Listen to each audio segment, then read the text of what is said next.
Proklamasi.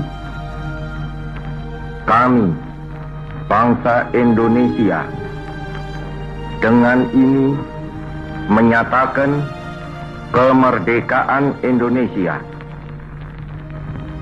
Hal-hal yang mengenai pemindahan kekuasaan dan lain-lain diselenggarakan dengan cara saksama dan dalam tempo yang sesingkat-singkatnya. Jakarta, 17 Agustus 1945, atas nama bangsa Indonesia, Soekarno Hatta. Halo, salam Indonesia. Kali ini kita akan belajar tentang teks cerita sejarah. Pernah tidak kamu mendengarkan tentang cerita sejarah? Cerita sejarah itu merupakan cerita tentang peristiwa-peristiwa masa lampau. Peristiwa masa lampau seperti yang sudah pernah, peristiwa yang sudah lewat, yang sudah berlalu lama, dan kita ulang kembali. Ciri-ciri teks cerita sejarah. Yang pertama, dia disajikan secara kronologis. Yang disebut dengan kronologis itu artinya cerita itu disajikan secara berurutan.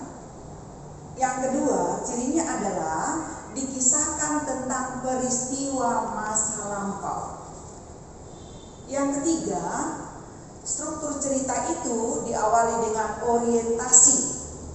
Orientasi itu maksudnya adalah bahwasannya cerita itu dimulai dengan tahap-tahap perkenalan.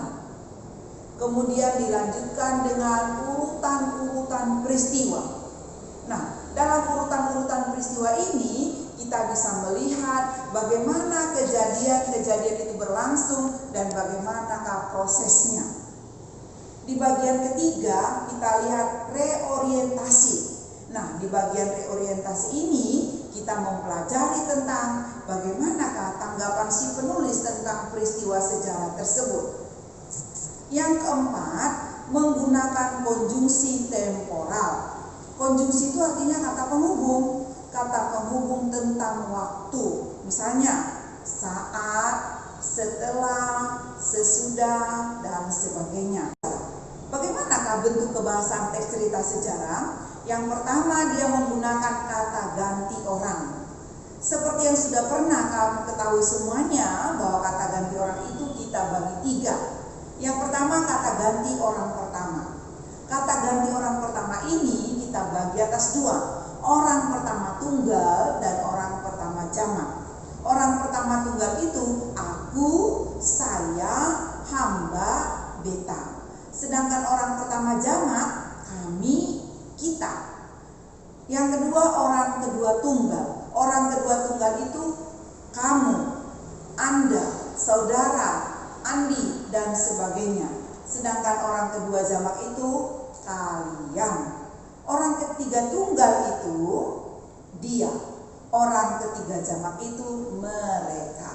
Nah, yang kedua ciri kebahasaannya adalah menggunakan frasa adverbial. Yang dimaksud dengan frasa adverbial itu artinya adalah kelompok kata yang menunjukkan urutan peristiwa waktu, urutan tempat, urutan kejadian. Nah, yang ketiga menggunakan verba material. Yang disebut dengan verba material itu verba artinya kata kerja. Kata kerja yang kita lakukan dengan menggunakan aktivitas, menggunakan tenaga. Misalnya melempar, berjalan, melompat, membaca. Ciri keempat kebahasaan teks kebahasaan itu adalah menggunakan konjungsi temporal, menggunakan konjungsi waktu. Misalnya sesaat, setelah, sesudah, dan sebagainya. Nah, demikianlah yang bisa kita pelajari hari ini. Semoga ada manfaatnya. Dadah, salam Indonesia.